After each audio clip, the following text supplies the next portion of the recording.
Between aging and busy lifestyles, many women struggle with maintaining their physical and mental wellness. At Aquavita Concierge Healthcare Services for Women, we can help you revitalize your health and reclaim your life. We start from within by balancing your hormones, allowing your body to achieve and maintain desired weight goals. We also specialize in peptide therapies, regenerative medicine, sexual health, and aesthetics in our state-of-the-art facilities. Feel better, look better, live better. At Aquavita, visit aquavitality.com and begin your journey today. The following series is outlandish, unapologetic, and uncut. Listener discretion is advised, but not enforced.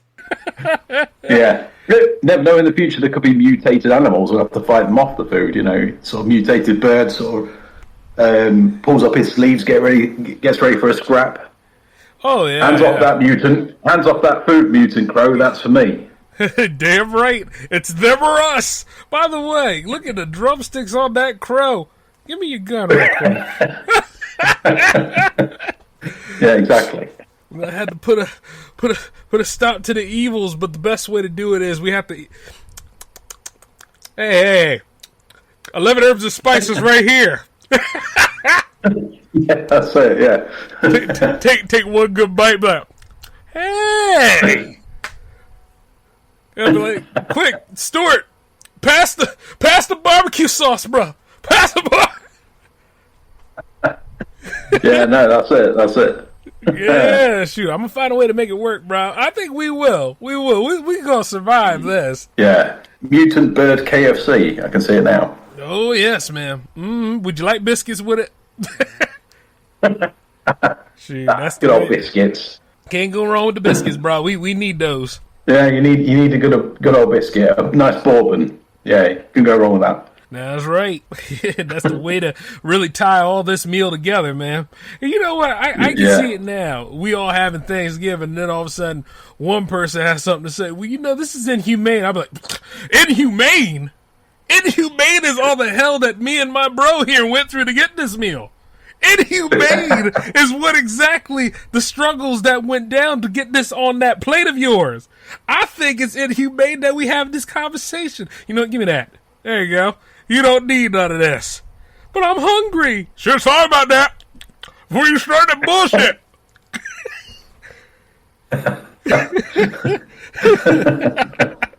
Brilliant. You know what I mean? Shoot, you know what? Don't you? You know what? More for us. Hell yeah. I think part of this is Tuesday. Part of this is Wednesday. Hey, don't touch that. That's Thursday, damn it. And you know what? As a matter of fact, all the rest of that over there, that's the weekend. Oh, speaking of which, before we get a little too into it, though, we got to go ahead and start the hang-up stuff, man. Here we go. Yeah. 3, 2, 1. Take us away. Okay, fine. We'll team up. I'm J-Man, and this is J360 Hangout here on J360 Radio!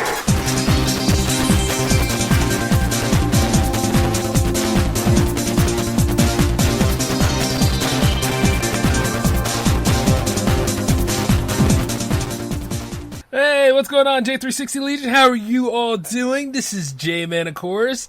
Once again, it is that special time of the week where it is Hangouts session. And with me, of course, is a dear friend, an awesome musician over there in the good land of UK. My dear friend, Aerowolf. Zooming right in. What's up, brother? Hey, man, you all right? How's everyone? I'm sure everyone's doing fine, man. They came back here for a 15th episode. Brilliant. Yep. And it's all about you and me tonight, brother. Or should I call you Stuart? Yeah, you can go with that. Yeah, definitely. Well, it's my name after all. Hey, of course, man. I'm just glad to finally get you on this episode. Like, as I was booking this show, and this is a true story, as I was booking this show, I had you right there next in line, dude. I had to get you in on this. I was like, yes. You know, he's been very helpful with helping me grow, and I hope I've been helpful with making you grow. So, you know, it just comes full circle right there. There's nothing special like a Hangouts episode. Well, except for jams, but you get the idea. Yeah, definitely. I mean, you've had some absolutely brilliant artists on Hangouts as well. I mean, I was listening the other week. You know, some Resin Sun were brilliant as well. So, yeah, some really top acts. Oh, yeah, man. And the fact that we all come together like a team, it's just like, I just love it every time. Like when I get something from you, when I get something from Resident Sun, or when I get something from Space Force, like, and everybody, man, it's just class. Just as soon as that stuff just dings again. However, I got to get used to it again, because when I took the sabbatical, I was like, it was weird because I didn't hear nothing from nobody there for a little bit. I did hear some from you, but I was like, yeah, I'm good and everything, but it's just weird not, being ready for that Friday night. Yeah, it was, yeah. I mean, it was kind of weird for, I suppose it might be weird for everyone else in the jams, not having the Friday night jam session and the J-Man show and like hangouts and things like that. And, I mean, it's good that you had managed to get a sabbatical in, have a bit of R&R and get sort of recharge your batteries and things like that. But yeah, we did miss you, definitely. Yeah, missed you guys too, man.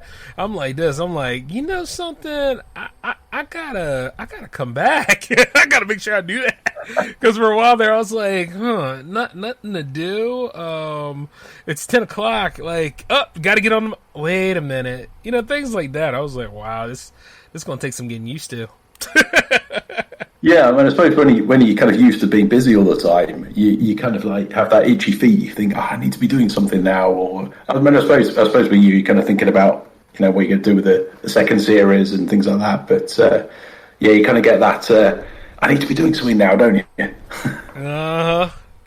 But I remember on the last day of sabbatical, I did kind of cheat there a little bit because I was like, let's go ahead and plan out Jam Season 2 right here. So I took that whole afternoon and just wrote all the big plans I had for it. I was like, damn. I don't know how you can have that restraint on, not telling people about your upcoming plans and things like that. I'd be just like, I'll let it all out now. It's just like, sometimes I go ahead and I have restraint, but I was like, you know what? Yeah, you guys need to know, because you're in. And that's just the way that goes. So I know when to give and I know when to not. You know what I mean? Because every single show stands the test of time, like I said before. So they sell themselves. So, yeah. But definitely. Without doubt. Yeah. When we came back for that Season 2, though, man, I think everybody got excited because everybody started to pour in at that point. I joked the other day on your Instagram account just to say that you'll be doing 24-hour jam sessions soon. The amount of songs you get in. That is one long spreadsheet.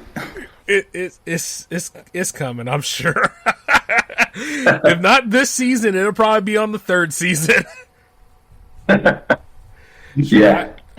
I would not be surprised. I'm like, oh my god. And then it was funny because everybody was sitting there in the chat during Jams 28 and they were sitting there planning on how Jams 100 would be. I was like, oh shit. Somebody was saying 100 tracks. I was like, you must be crazy. Yeah. Shoot. Poor J-Man to be up all night. But you see, the thing about it is, as long as nobody asks me to do anything tomorrow, and I got this coffee right here, I think I'm going to survive. Or try, anyway.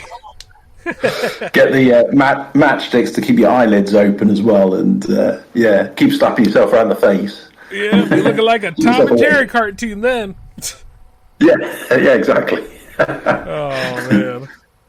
Hey, but speaking of which, though, man, you know what? Hey, I'm sure the audience really wants to know, though, about Vanguard and about you. So, come on, man, give us some background. What is the story behind Aerowolf? Well, I kind of started.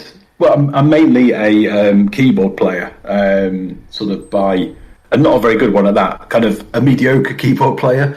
But I did buy a synthesizer a few years ago now, Roland SH201. And I just enjoyed the sound of analog synthesizer. And I've always enjoyed 80s music, so I thought it'd be great to make sounds with analog synthesizers. But I know a lot of that's been done already in the synth wave genre, which has obviously been up and coming since probably 3 or 4 years ago now. But I did start producing music back in the early 2000s, and I sort of transported onto a cassette and made cassettes.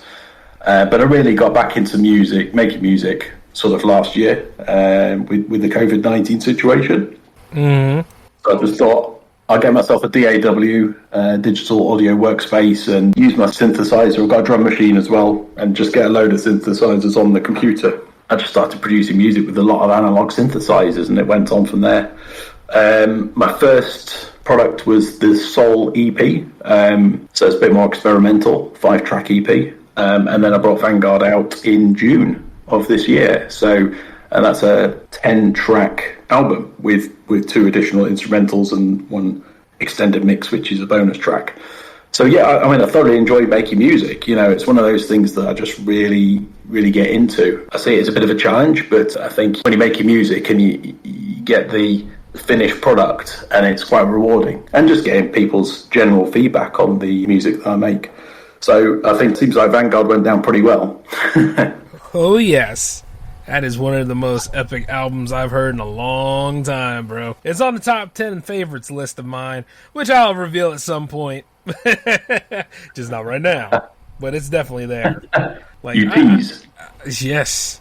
And I mean, like, I enjoy all the tracks on there, but my favorite 4 are the ones that are going to be on this listing tonight. Yeah. I mean, just to pick up on, obviously, I did a bit of work with Antonello, who's the singer on a couple of tracks as well. So it's not all my work, you know, give credit where credit's due, and he did an absolute amazing job on the vocal tracks. And I also had a friend of mine who plays guitar as well, and he scored the guitar on another track as well, Bystander, on the album. So there's a bit of a mixture in there. There's a lot of instrumental tracks, but there's also some synth pop as well. Good.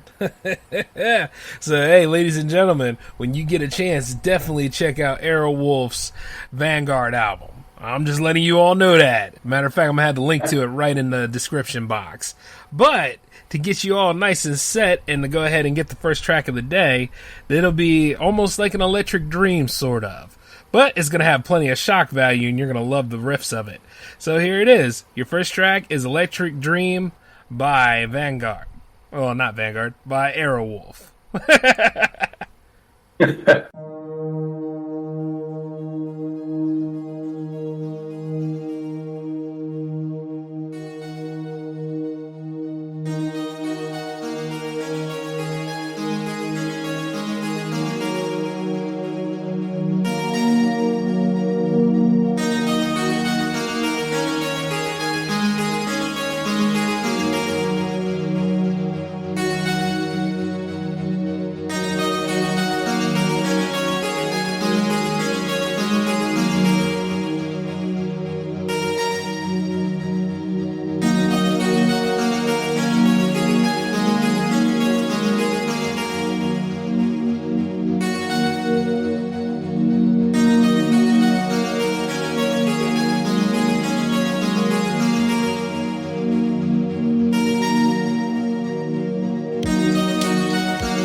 Between aging and busy lifestyles, many women struggle with maintaining their physical and mental wellness. At Aquavita Concierge Healthcare Services for Women, we can help you revitalize your health and reclaim your life. We start from within by balancing your hormones, allowing your body to achieve and maintain desired weight goals. We also specialize in peptide therapies, regenerative medicine, sexual health, and aesthetics in our state-of-the-art facilities. Feel better, look better, live better at Aquavita. Visit aquavitality.com and begin your journey today. And that was Electric Dream by Aerowolf. One awesome track. Nothing but excitement and lightning galore. What a shocking event we got going on here, ladies and gentlemen. And by the way, of course, we're back in the room, and this is Aerowolf along with me. Hey, man. Yeah, so... Hey, Jake. Yep. And we were talking backstage as we were listening to the song here. We're talking about like how like certain villains and certain characters and like how things have like newer interpretations of the shows, but they're not exactly hitting like the old shows used to. So that's what we were talking about. And no, I'm not going after Kevin Smith and that Masters of the Universe thing. I've already said enough on the J-Man show and the Power Play, and no, we're not doing that. Though we are similarly talking about something like that, you know. Yeah, that was advertised. Yeah. What was that all about then with Masters of the Universe? Because I think I saw that advertised. Is that like a... I mean, I've not seen it yet, but is it a little bit different? Well, it's a lot different. Put it that way. It's the same reason why I'm not going to watch She-Hulk show when that comes out. Yeah. Yeah, it's kind of like sometimes it's just leave those shows be, you know, let them... In the memory when you were a kid and watching those shows, rather than sort of just do a disservice to them. Yeah, but hey, once again, we live in a world full of hacks, dude. Like the people that really put a lot of their heart and soul into things are you, me, and everybody else because we love this stuff and we keep it alive. Whereas other people see it for a quick buck and ride on that clout. Yeah, exactly. And, yeah, It's terrible. Yeah. It's like you say, it's just all about the money at the end of the day. You know, if they see a show was popular back in the day, they'll bring it back just to make some bucks. Yeah. You know, the thing is, though, sometimes it can work, because, like, dare I say this, but when they brought Teenage Mutant Ninja Turtles back, you know, as long as you keep the core personalities of each turtle, you can get away with that. Yeah. You know? But then there's the moment where it's like, you know, you take, like, the principal female character, you try to go on this narrative that they never had like strong motivations in the original series, and you also try to throw shade on the original production company that made said original series, and then you take this female character, you butch her all up, and then you go on this whiny, self-indulgent, you know, hero's journey, and it's just it's tactless, it's boring, and it's not proving anything, you know. It's just sad. Yeah. It is sad, very. Yeah. That's it. Like it's like me going ahead and showing you, like, okay, so I created this new character, right? No gender base to it, okay? So we'll just move that out. But I created this character, and this character is so super strong, so super powerful, so amazing and stuff. And then you watch like 5 episodes of it, and nothing ever happens to this character, but he gets new powers all the time.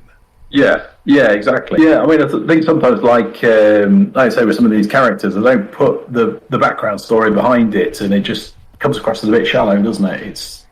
It's not quite there. But I mean, it works well with villains. You know, if you have like little backstory, it makes them a bit more sinister. We were talking about that before, weren't we? When they don't have so many lines, and it just makes a bit of presence. Yeah, exactly. And then, by the way, if you got bored at me describing that hero like that, let me just tell you this. I was bored making that scenario. You understand what I mean? Like, because there's no sacrifice, there's no change, there's no growth. Like, you know, there's no journey that this character has to go on. It's kind of like how some people try to say Superman's OP, but you realize that it's the supporting cast of Superman that keeps him interesting. And then when he deals with the villains, and then like when he shows up and stuff like that, you know, chances are this villain is a lot stronger than him or a lot smarter than him, and he'll have to utilize some sort of skill set to get him to that level so that he can go ahead and change the tide. That's the thing. Yeah, exactly. And the same thing can be said for Supergirl, Wonder Woman, any of these superhero types. But once again, people miss the point, and they have to do it to sell a narrative, which, if you can see that they're not pushing an original IP behind said narrative, they ain't been behind that narrative any more than, Nike was when Black Lives Matter was floating around. And yeah, I can say it. It's the truth. Yeah. I'm like, oh my God. What would they do that wild stuff? Definitely. It's just, it's like, but why of all things did you have to go after Masters of the Universe? I'll never know. I can say the same thing about any of these properties, really. Yeah. I did see this article the other day about, kind of on this subject, about DC and Marvel, the differences between the two and why DC hasn't been as popular in the movies or theatres. I think it's because Marvel tend to rely quite a bit on the source material, which is quite rich and deep, and you can get a lot of the storyline and from the comics, what actually happened a lot around the characters and things like that. So I think that there's a lot to be said for having a lot of depth behind characters. Oh yes, and then the thing is, like I always said this before, like if it's gonna sell, it's gonna sell on its own.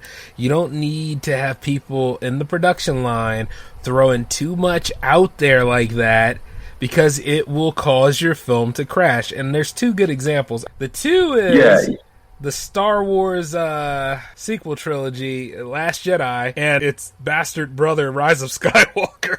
Yeah. Those two were, man, I'm telling you, there's no bigger endurance test than that. More of production, bro. That's like me trying to undersell you guys on jams, and I know I'm not doing that. Hell no. Yeah, I know what you're saying. Oh man, I must have really gone in on that one. Is that still Hangouts material? I think it is. Yes, it is. But you know what, though? Like I say, it's just problems with the industry. But we on the independent side, though, if we hold our own and we don't let our egos get involved, we could be that competition they're afraid of, and that's the thing. Keeping it real, always. But here's the thing: don't go too far on that, because, like Dave Chappelle said, keeping it real goes wrong. Yeah, no, definitely. Yeah, but hey, though, like if anything else, there is hope, because as long as I keep working on all the stuff I have at J360 Productions, and you keep working on your music and all the cool stuff that you have, we can turn the tides, and that's the best part about it. Yeah, absolutely. Yeah. And you never know what sort of wild magic we can create. And, I think you have some awesome ones, like right here tonight with your next track, which is actually the title track called Vanguard. You want to tell the story of Vanguard before we get into it?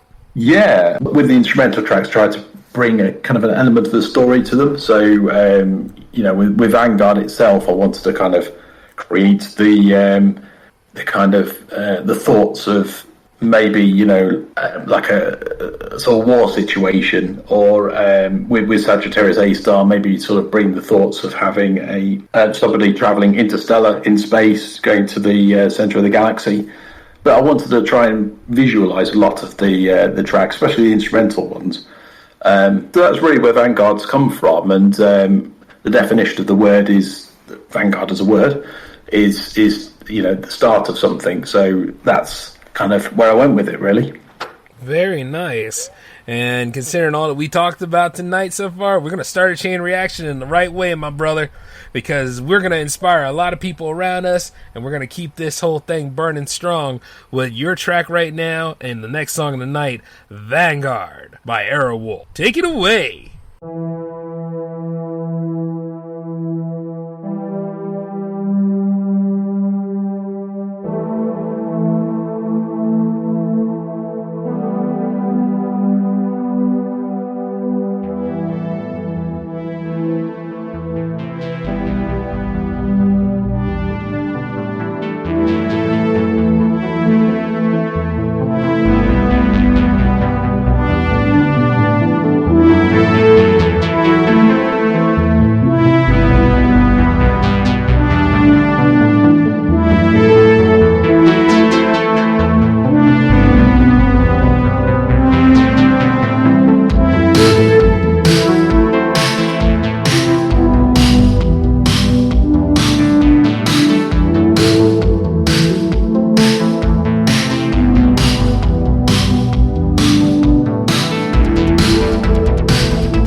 Between aging and busy lifestyles, many women struggle with maintaining their physical and mental wellness. At Aquavita Concierge Healthcare Services for Women, we can help you revitalize your health and reclaim your life. We start from within by balancing your hormones, allowing your body to achieve and maintain desired weight goals. We also specialize in peptide therapies, regenerative medicine, sexual health, and aesthetics in our state-of-the-art facilities. Feel better, look better, live better at Aquavita. Visit aquavitality.com and begin your journey today.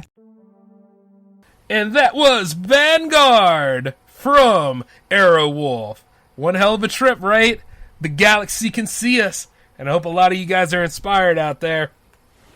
And then as me and Stuart were sitting here talking about, we were talking about like how like there's an overindulgence in sequels and things. And, as I sit here, it all comes rushing back. By the way, hey, Stuart, get this, right? Imagine if you will.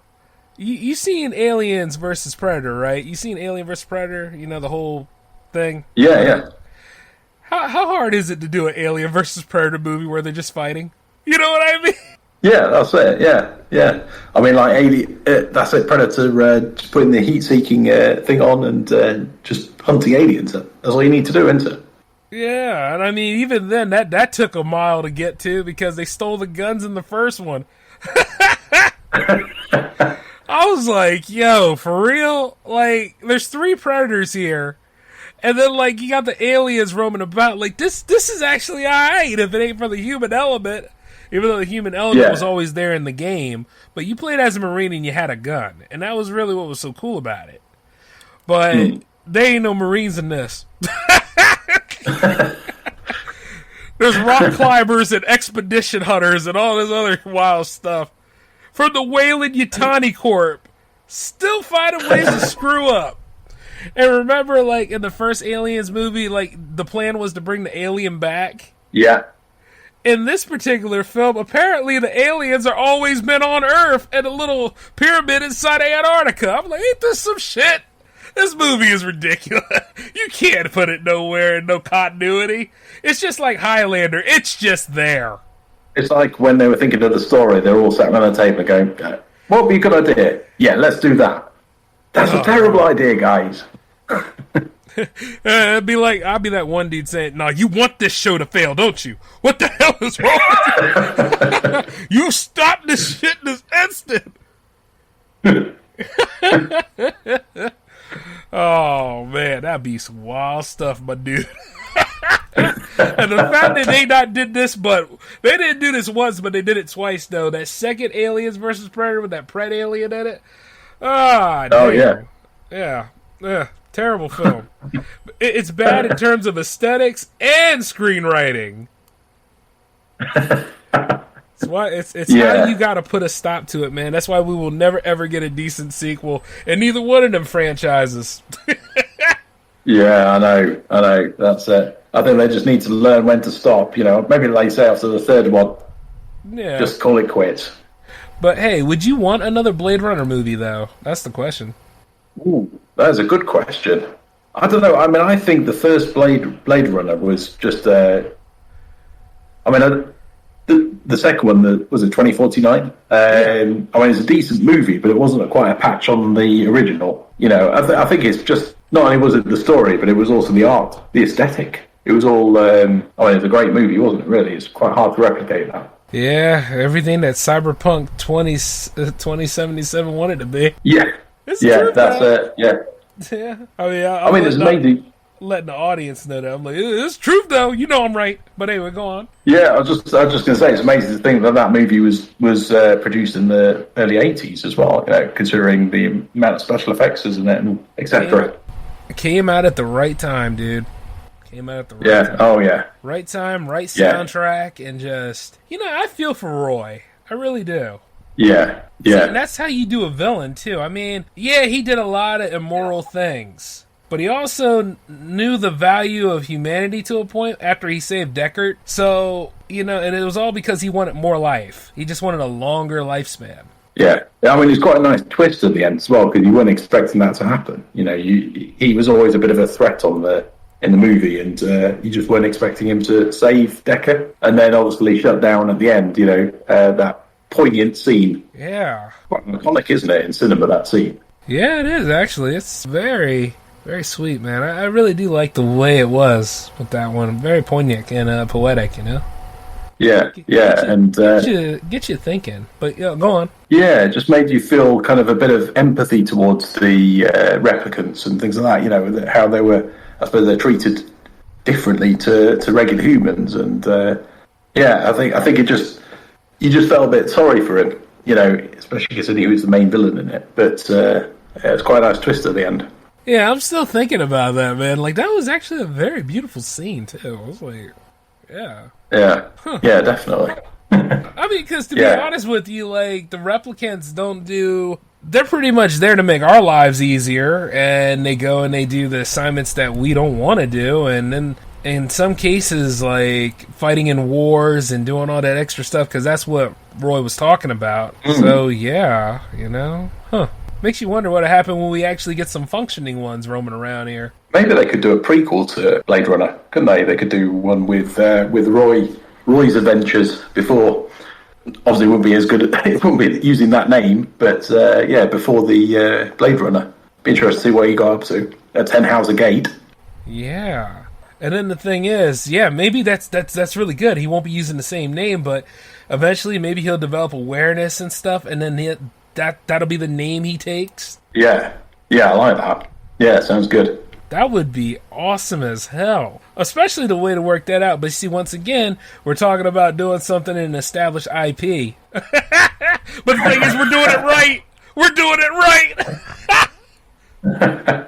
Shoot. And then somewhere along the line, he'll have to meet Pris and Lance. His name wasn't Lance. It was... God, what was the other one's name? That guy that was kind of a bonehead? God, what was his name? I don't think what his name was. Yeah. But, I know I can picture it, but I can't think of his name. God, they have to meet up with the rest of the crew at that point, and then like they start going back to Earth. So yeah, that was. It's just a brilliant movie all around, isn't it? Blade Runner. It is, man. Classic. I can watch Blade Runner all the time, like and in some cases I did. Yeah, definitely. I might watch it again. Yeah. I could watch that and then like watch Escape from New York right afterwards. And stay trapped in the dystopian future. Oh, yes. Yeah. It's those are kind of just atypical 80s movies, aren't they? I saw Big Trouble in Little China the other day, and that's just an absolute classic. Indeed. A bit tongue-in-cheek, but still a classic. Indeed, man. Sure, I love that stuff. Yeah. Anytime, just sit back and watch a Carpenter film, and it just takes you away from the... Or how about They Live? Yeah. Yes. That's it. John Carpenter and Kurt Russell, you can't beat them as a combo back in the day. Nah, you cannot. And then, of course, when Roddy Piper, God rest his soul, I've come to kick ass and chew bubblegum, and I'm all out of Yes. Oh, man. I wonder what level of entropy we can get on that one. But wait though. This is the third track of the night, and I don't get to introduce it, but you do, my friend. How about actually, do you have a story behind Entropy before we get into it? Yeah. Hey, tell it, bro. This is all you. Spotlight's on you. And this is Entropy by Aerowolf. Take it away.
My brother-in-law died suddenly, and now my sister and her kids have to sell their home. That's why I told my husband we could not put off getting life insurance any longer. An agent offered us a 10-year, $500,000 policy for nearly $50 a month. Then we called SelectQuote. SelectQuote found us identical coverage for only $19 a month, a savings of $369 a year. Whether you need a $500,000 policy or a $5 million policy, SelectQuote could save you more than 50% on term life insurance. For your free quote, go to SelectQuote.com. SelectQuote.com. That's SelectQuote.com. SelectQuote. We shop, you save. Full details on example policies at SelectQuote.com/commercials. And that was Entropy from Aerowolf. Awesome tracks, brother. Awesome tracks. Very, very nice. Thanks, brother. I love it. Man, this is just amazing. And I just love the way this show is going down. Like, speaking of which, a lot of y'all missed out on the backstage conversation me and my good friend had. We just enjoy talking about nerd culture a lot. Especially when it came to like the TMNT and superheroes and all that stuff. So we figured we go ahead, we take a little break from that this time. Even though, what? It's my series, right? Nah, screw that. You guys get all up in this, too. You think Spider-Man's going to make it through with his secret identity not intact anymore? Yeah, that was a bit of a curveball, that one, at the end of Spider-Man, wasn't it? I don't know. I mean, I don't know where they're going to go with it. I mean, I think it's going to be difficult for him to hide his identity now, seeing as it's plastered all over the advertising hoardings. Yeah, it's going to be an interesting one in December when that comes out, isn't it? Yeah, so it's going to be a little bit of a black and black scenario, I think, because I remember when in the comic books he did that stuff. Which, by the way, you could tell 2013 Marvel was something, but considering how the writing has gotten lately, you'd want that back. Yeah, I remember that crap. But the whole Back in Black scenario story, he was kicking a lot of ass though. He was handling some business. Like, I always look at the panel where he's like beating the piss out of Kingpin because Kingpin hired the hit on Aunt May. I was like, wow, way to go, Parker, handling that business. Back. Yeah, getting a bit dark. Yeah. Yep, and he wasn't holding no punches back, man. He was really getting them. Put all that spider strength in there. That was serious avenging. Oh, yes. Speaking of which, there was a sub-series at one time called The Avenging Spider-Man. I need to look into that sometimes. I got a collection of graphic novels. Do you do that too? Yeah, I mean, I used to do it quite a lot, actually.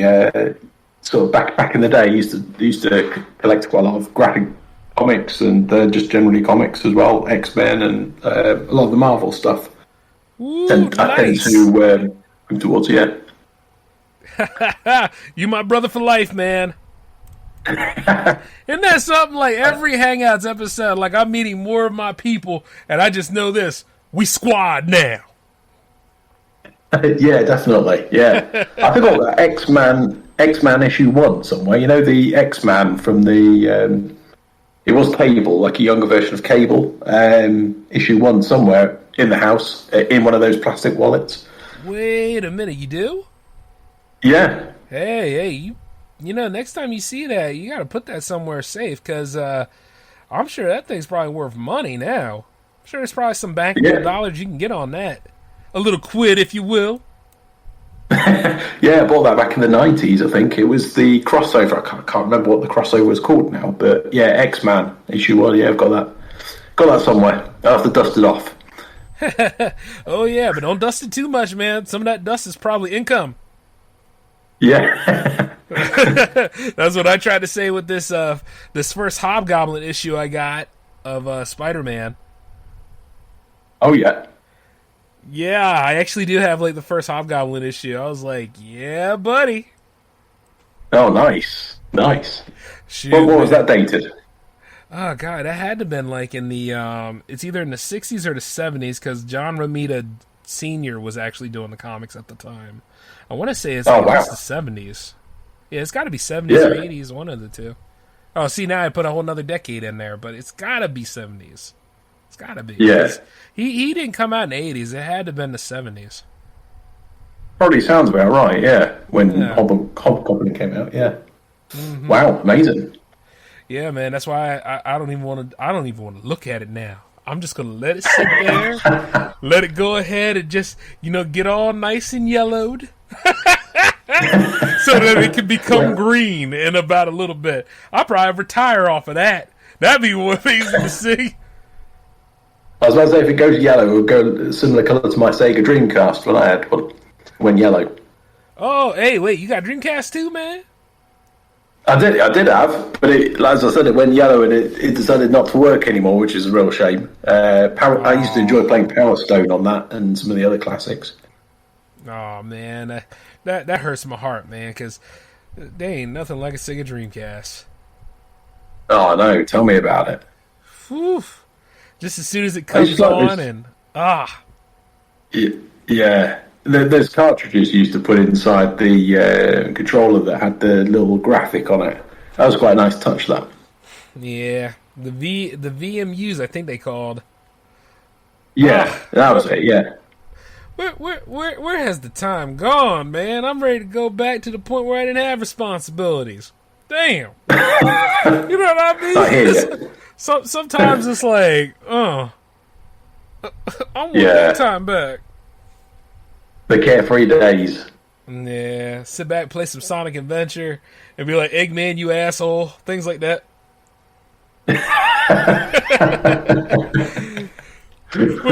Which, by the way, that movie's supposed to be coming next year, I think. I think it's supposed to be coming, like, what, April of 2022? Like, the new Sonic movie? Oh, nice. I was actually quite pleasantly surprised by the Sonic movie, actually. With I thought Jim Carrey was brilliant in it as Egghead. Yeah. Yeah, he was, actually. He didn't do bad. And then, like, Ben Schwartz actually does, his voice actually does fit Sonic. And I'm like, damn, this is okay. Yeah, it's good. Yeah, I'm like, I love it, man, Like, in the end, he even got a movie, and it actually did pretty well. And then there's going to be a sequel coming with Tails and Knuckles in it. I think, like, The Rock allegedly is supposed to be voicing Knuckles or something. Don't hold me to that. I got to really check the cast list and see. But if he is, that might actually work. But then that also explains that nothing can stop The Rock. Not even the Fast franchise could stop The Rock. The Jungle Cruise can't stop The Rock. But then again, if you can survive being CGI and The Mummy Returns, I guess you can survive anything. Yeah, he'd make quite good Knuckles, wouldn't he? I think, is doing the voiceover, Knuckles smash, Yeah. Yeah. Oh my god, that'd be so much charisma. If you smash, what the knock is cooking. Yeah, oh my god, that was awesome though. Like, oh wait, never mind. It's gonna be Idris Elba that's voicing Knuckles. That's still pretty good too. But back to wrestling. WWE back in the day. Did you used to watch that? Yeah, did used to watch a bit of it. Yeah, back in probably must have been the 80s. When I was a kid in the 80s or 90s, I used to watch quite a bit of it. Yeah, The Undertaker and all that. You know it, man. Shoot. By the way, I hear he's coming back out of retirement. Is he? Nice. Is he having a Zimmer frame? No, man. I was kidding. I hope that man doesn't come back. He old as dirt now. Have you seen him lately? See, when you're a kid, right, Undertaker was scary. But as you are a grown man and you see him out there trying, and you know that he's starting to get immobile and old, it's like, damn, he's scary. No, stop. You're going to hurt yourself. Oh, that was me the whole time, dude. I was like, I was actually hurt watching him. Yeah. Oh, I wish I was kidding. Like, he should have retired after his streak was broken. I mean, like, when they broke the streak, which was stupid, regarding like who they had to break the streak with, God, who was it? Brock Lesnar, and Brock Lesnar was on that part-time bullshit. I was like, come on, man, really? But that's more of a wrestling problem right there. I just had to get that off my chest. But, hey, I don't know what they do now because I really don't watch it like anything. But that right there, that was like my last year of actually revisiting. And I'm like, I ain't going back because I can't go back.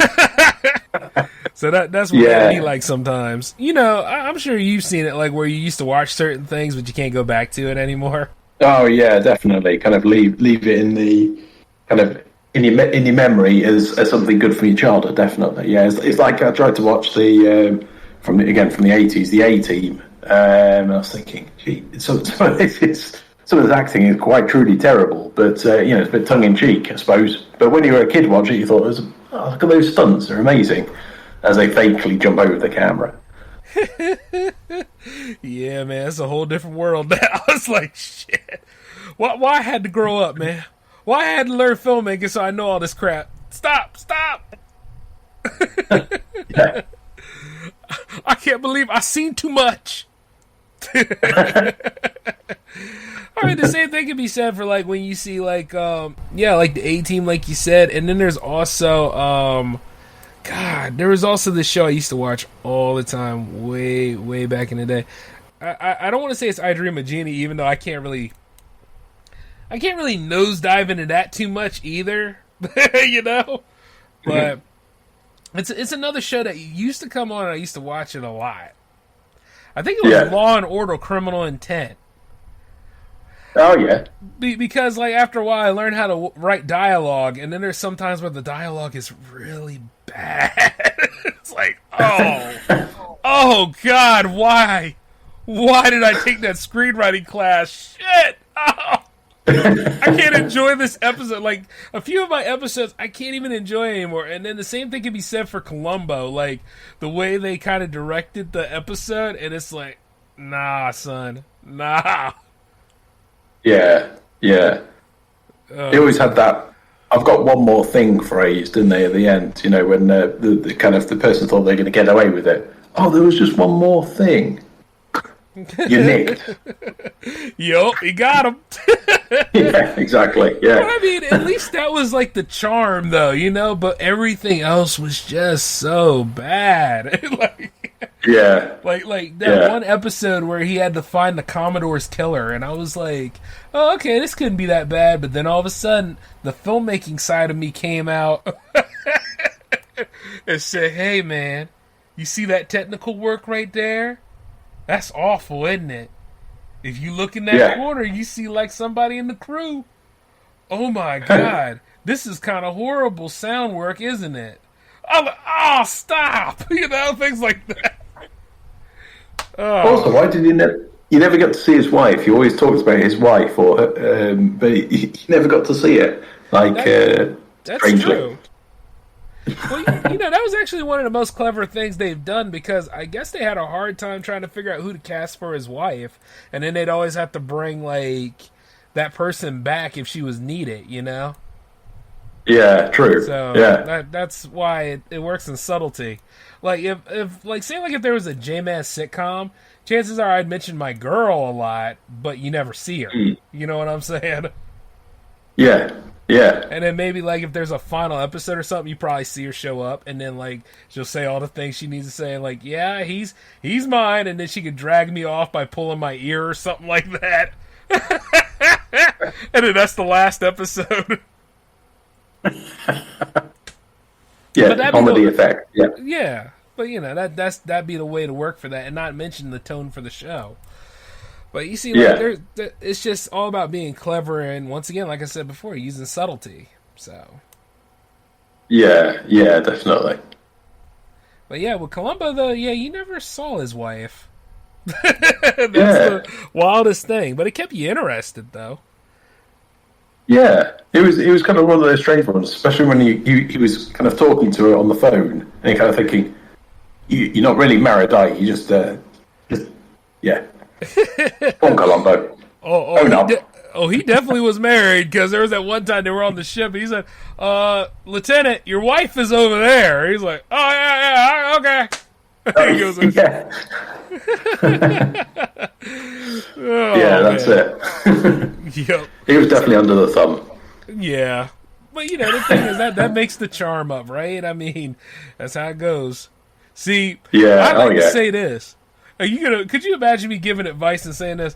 See, a man's home is his, looks around, castle. And you know, when it's our castle, we call the looks around, shots, and we run things. Because ain't nobody ever superseding J-Man. J-Man's in charge of J. Hey, honey.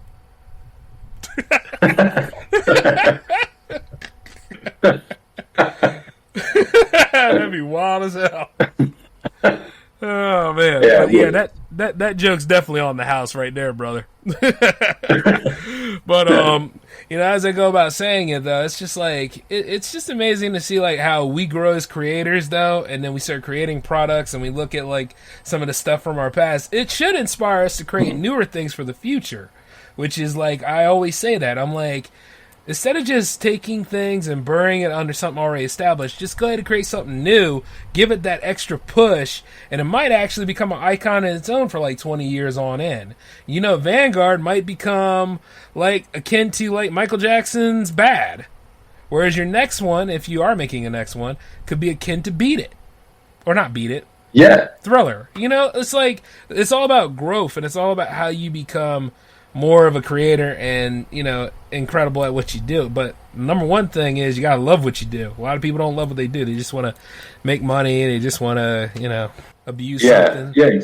Yeah, exactly. I mean, I think I'd be dreaming if it could ever be as successful as those albums. But no, I get what you're saying, and that's the reason why I'm sure I don't speak for myself when everyone says that. They're an artist that make music and they do it because they enjoy doing it. And, I think making money is just an added benefit. If people enjoy listening to music, that's the true joy from doing it. Yeah. And I mean, like, it's all about reach. And like, I'm saying that because I actually do believe you can get to those heights. I believe that about any of you guys in the Jam Fam, reaching and going as high as you can and stuff like that, and I'll push you along the way every step. Because as long as you guys are out there doing what you love to do, and I'm out here doing what I love to do, I mean, like I said before, we could change the tide of all this stuff. Then people won't be running around here talking about like, oh, nothing's entertaining anymore. Oh, this is blah blah blah. There's no good music. It's a wasteland of content out here, and it's like, that's not true. It's just a bunch of people that have taken the ease of this thing, utilized the broken system to their advantage, and then, of course, got lazy. Yeah, exactly. But you're right. Yeah, it's about having the positivity to continuing to produce music and produce film or whatever that you enjoy doing, and eventually it could happen for any of us, that could be thrust in the spotlight, and that's it. Yeah, definitely. And it just takes faith, drive to do it, and to be there in the right time. And you see, like, a lot of people, now I failed before, and I'm sure you probably have too. Oh, yeah. You got to grow accustomed to it. I mean, as much as we like to go really, isn't it? Yeah. As much as you like to go for that fine wine of success, you better get ready to taste the cheap staleness of failure. Yeah. And allow it to course through your veins a little bit. So, at least you'll know, you know what I mean? It doesn't mean that you have to be 100% broke with failure, but, Yeah, exactly. I think, like I said, it's the only way you can really grow as a person, really, is to, you get the rough and the smooth. Sometimes you'll get, periods where you do have that failure, and you learn from it and you improve. That's absolutely. It. And then like re-aim for those things, because I remember when I got my rejection letter from Lionsgate, I looked at that, I was like, they don't know what they're missing. Yeah. And then I jumped right back in, Yeah. But at least I got a response, and that's the way to look at it. Absolutely. Yeah, definitely. So, it's just one of them kind of things. And, like, that's why I'm glad I made the Jams episodes, to help bring you guys up. And then I made the Hangouts episode to help carry for, all of us talking to each other and stuff like that. And it's just a great show to have. And then, like, it's always great to get to know you and everybody else and stuff. It's amazing. But, the party doesn't have to stop here, though. You know what that means, right? Oh, yeah. Bonus track, incoming transmission from J360 Jams. Photons by Aerowolf.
Transmission ended.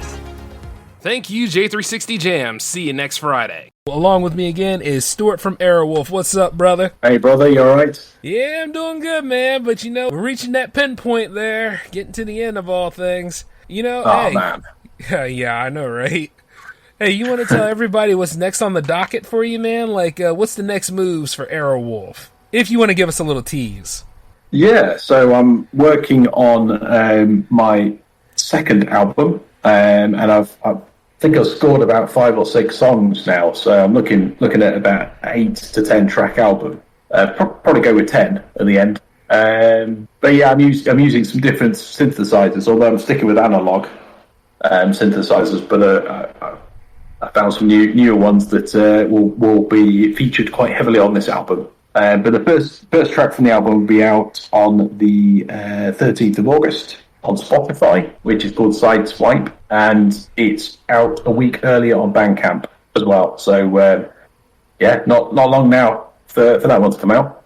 So that'll probably give you a bit of a taste as to what the album's going to be. It'll be it'll be electronic music predominantly, but it will give you a bit of a flavour with that first track. Awesome. Hey, do you also have any links that the J360 Legion needs to know about in order to meet up with you or anything? To link up? Yeah, I'm the usual links. So I'm on Bandcamp, I think it's /Aerowolf. Also on Instagram as well, and I'm on Twitter. Got a fairly new Twitter account, Facebook, etc. So all the usual social media.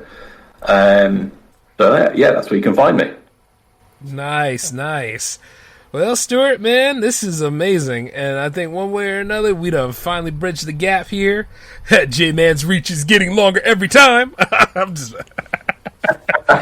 But yeah, man, it was a blast having you on this show, and I know that there's going to be many more to come, and I just can't wait till that new album hits in addition to Vanguard.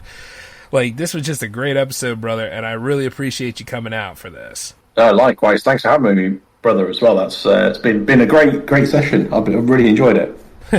Awesome, my dude, and definitely look forward to an invitation for any of these power play events, man, because anybody that's a gamer is invited, and I know you play games, so definitely got to link up for that.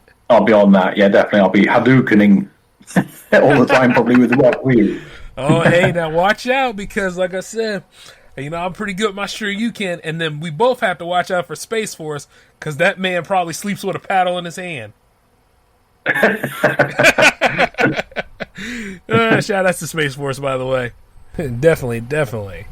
And everybody else in the J360 Legion, this is Jay and Aerowolf signing off. You guys take it easy until next time, and please, once again, don't eat the paint. Laters.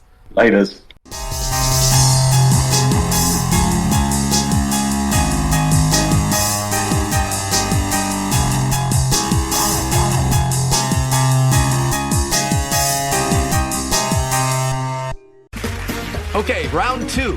Name something that's not boring. A laundry? Ooh, a book club. Computer solitaire, huh? Sorry, we were looking for Chumba Casino. That's right, ChumbaCasino.com has over 100 casino-style games. Join today and play for free for your chance to redeem some serious prizes. ChumbaCasino.com. No purchase necessary. Void where prohibited by law. 18+ terms and conditions apply. See website for details.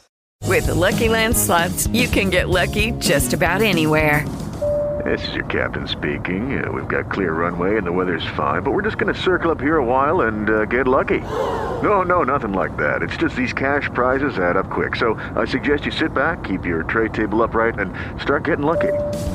Play for free at LuckyLandSlots.com. Are you feeling lucky? No purchase necessary. Void where prohibited by law. 18+ terms and conditions apply. See website for details.